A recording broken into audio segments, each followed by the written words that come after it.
کہاں تھے، میری کوئی ملاقات ہوئی ہے یا رشتہ داری تھی میری ان کے ساتھ، اللہ عالم۔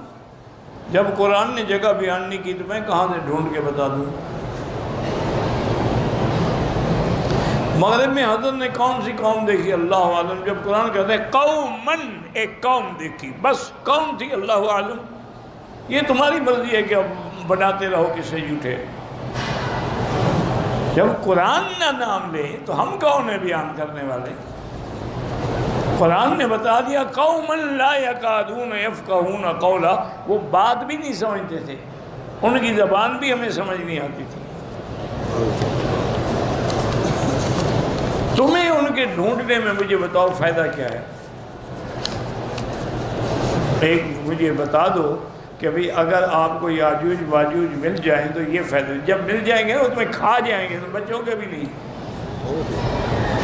وہ تو ایسی بلا ہے کہ جب وہ نکلیں گے نا من کل حدب ینسلون، وہ دریاؤں کے دریا پانی پی جائیں گے، معلوم ہوگا یہاں ایک قطرہ پانی بھی نہیں ہے۔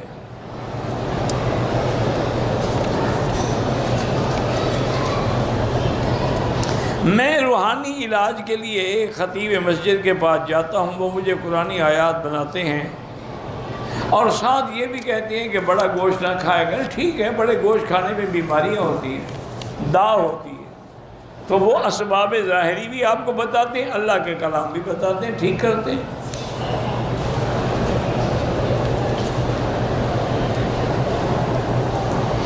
میرا بیٹا ہے نظر کمزور ہے، اللہ شفا عطا فرمائے۔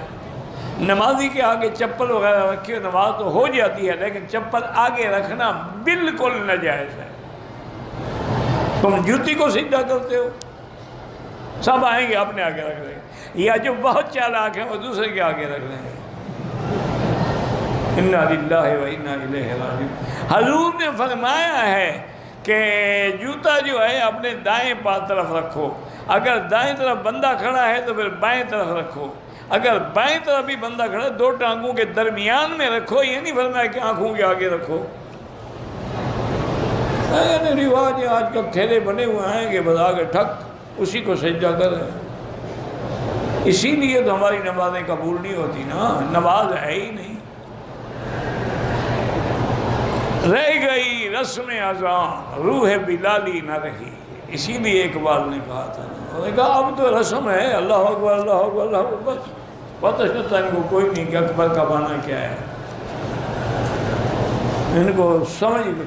وہی ایک سجدہ ہے کارگر جو ہو عقل و فکر سے باورا، وہ ہزار سجدے فضول ہیں جو رہین لفظ شفا۔ ہمارے کیا سجدے ہیں؟ اسی لیے ایک بزرگ نے لکھا کہ جو زمین و سجدہ کردم زمین ندا برآمد، کہ جب میں مکے میں آیا اور میں نے سجدہ کیا تو زمین سے آواز آنے لگی کہ مرا خراب کر دی تو بسجدہ ری آئی، دنیا کے دکھالے کے سجدے کر کے مجھے بھی خراب کرنے کے لیے آ گئے ہو کہ میں حاجی اور میں حاجی اور میں عمرے والا اور میں عمرے تو اور اس کے بعد کہتا ہے کہ جو طواف کعبہ کردن، میں نے جب طواف شروع کیا تو طواف کعبہ کے دوران میں کعبے سے ندا آئی کہ میرے آج تم طواف کے لیے آ گئے ہو، بیرون در چکر دی کہ درون کعبہ آئی، باہر تم کیا منہ کالا کرتے رہے ہو کہ آج اندر بھی آ گئے ہو، تمہیں شرم نہیں آئی؟ ہمارا تو وہ حال ہے، ہم اس قابل ہیں کہ کعبے کو بوسہ دیں۔ جن ہونٹوں نے ساری زندگی گندگی استعمال کی ہو، شراب کھایا ہو، سود پیا ہو، سگریٹ پی ہو، نسوار رکھی ہو، غیر عورتوں کو بوسے دیے ہوں، وہ حجر اسود کو جی میں نے بوسہ دیا، توبہ کرو، پھر گناہوں سے توبہ کر کے بوسہ دو۔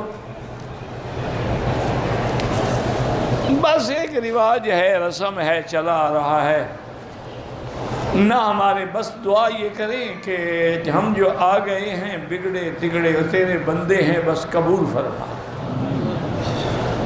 ورنہ شریعت کی نظر میں یا عقل کی نظر میں یا نقل کی نظر میں نہ ہمارا حج قبول ہے نہ ہمارے عمرے قبول۔ ایک ہے رحمت، رحمت کا تو کوئی ٹھکانے نہیں ہے، وسعت رحمتی کل شیء، اللہ فرماتے ہیں میری رحمت تو ہر چیز کو ڈھانپ لیتی ہے۔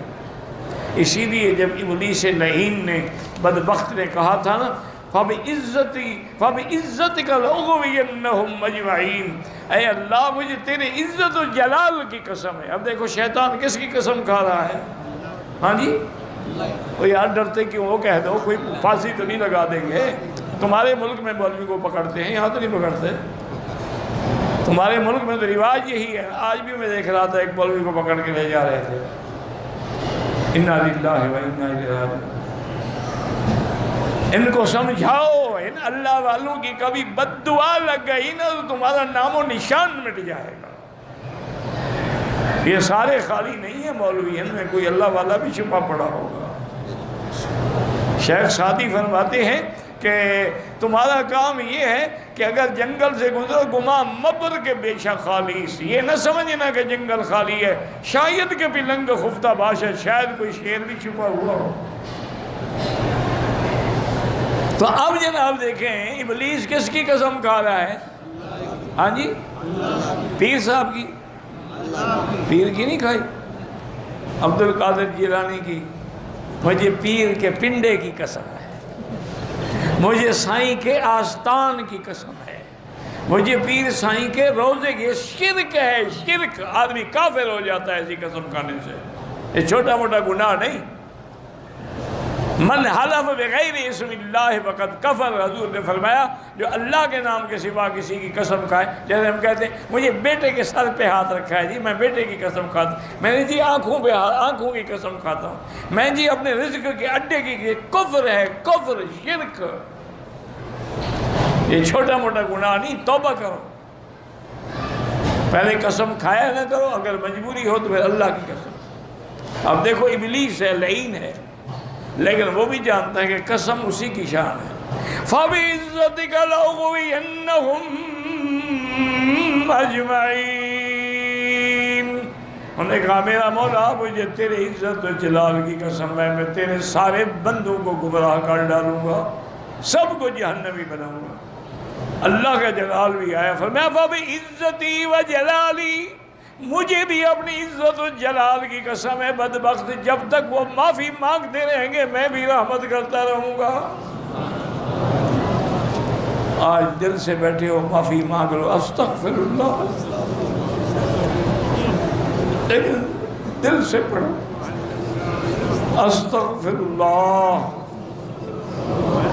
استغفر اللہ، استغفر اللہ وَأَتُوبُ إِلَيْهِ، أَسْتَغْفِرُ اللَّهَ الَّذِي لَا إِلَهَ إِلَّا هُوَ الْحَيُّ الْقَيُّومُ وَأَتُوبُ إِلَيْهِ۔ اللہ اللہ۔ تو بہرحال چپل آگے نہ رکھا کریں۔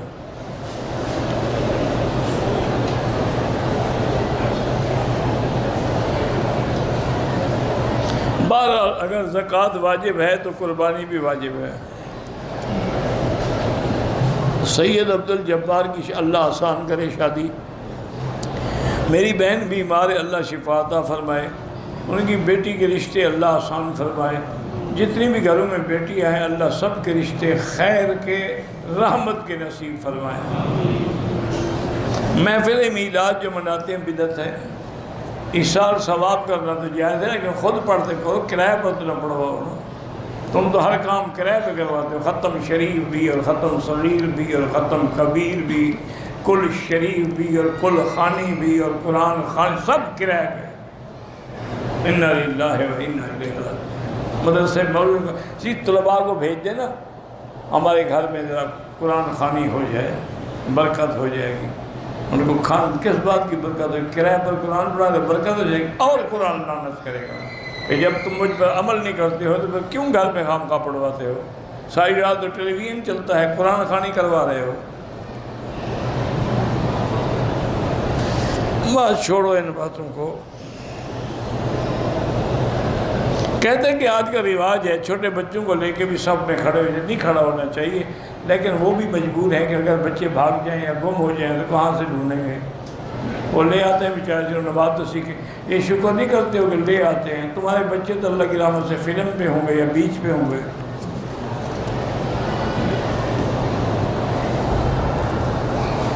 بیٹا عالم بننا چاہتا، اللہ سب کو عالم بنائے۔ میری فیکٹری سے مسجد دور ہے، اپنی فیکٹری میں مسجد بنا لو یار، فیکٹری کے پیسے ہیں تمہیں ایک چھوٹی سی جگہ دیوار دے کے مسجد بنانے کے نہیں ہیں، کیا مشکل کیا ہے؟ ایک چھوٹی سی دیوار کا احاطہ دے تو مصلی بنا لو، تاکہ جب توڑنا پڑے تو توڑ دینا۔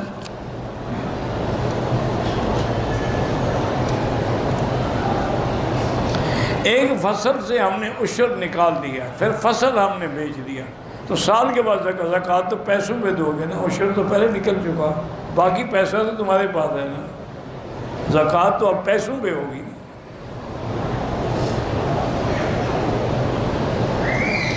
اگر جمعہ کے دن آدمی نے غسل جنابت کر لیا تو وہی کافی، ہاں وہی کافی ہے۔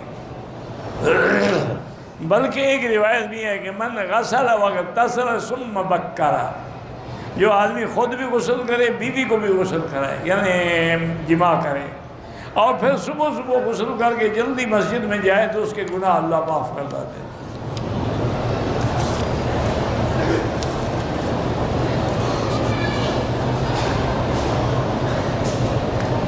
قرآن حفظ کرنے کے لیے اچھا وقت کیا ہے؟ تہجد کا وقت۔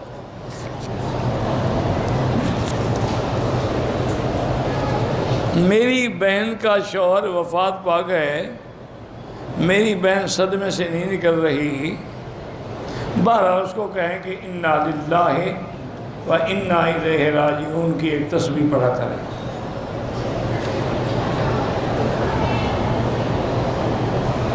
ہم کہتے ہیں جی دہلی جاتے ہیں، وہاں مسجد میں نماز پڑھتے ہیں، تلاوت کرتے ہیں، تو وہاں کے لوگ کہتے ہیں کہ کسی کے پیٹھ کے پیچھے قرآن نہیں پڑھا جاتا۔ یہ باتیں ہیں، ادب کرتے ہیں جی، قرآن پیٹھ کے پیچھے عمل نہیں کریں گے۔ قرآن کا ادب بڑا ہے، سر پہ 2 من کا گھاس کا گٹھا اٹھایا ہو نا، اذان ہو جائے کھڑا ہو جائے گا، اذان ہو رہی ہے، جب اذان ختم ہو جائے گی بدبخت گھر چلا جائے گا، نماز نہیں پڑھے گا۔ یہ کوئی ادب نہیں جناب، قرآن پہ عمل کرو۔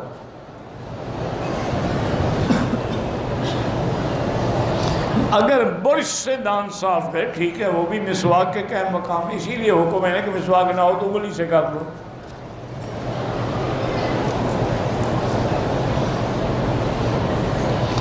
اگر عورت کسی بیوٹی پارلر میں جا کے دھاگے سے بال صاف کرے، مجھے کیا پتا کون سے بال صاف کرے؟ ہاں جی، تم نے دیکھا ہے؟ تو چہرے کے بال صاف کرنے سے وضو نہیں ٹوٹتا۔ چھپکلی کو کیسے بھگایا جائے، مار مار کے بھگایا جائے، اور کیسے بھگایا جائے؟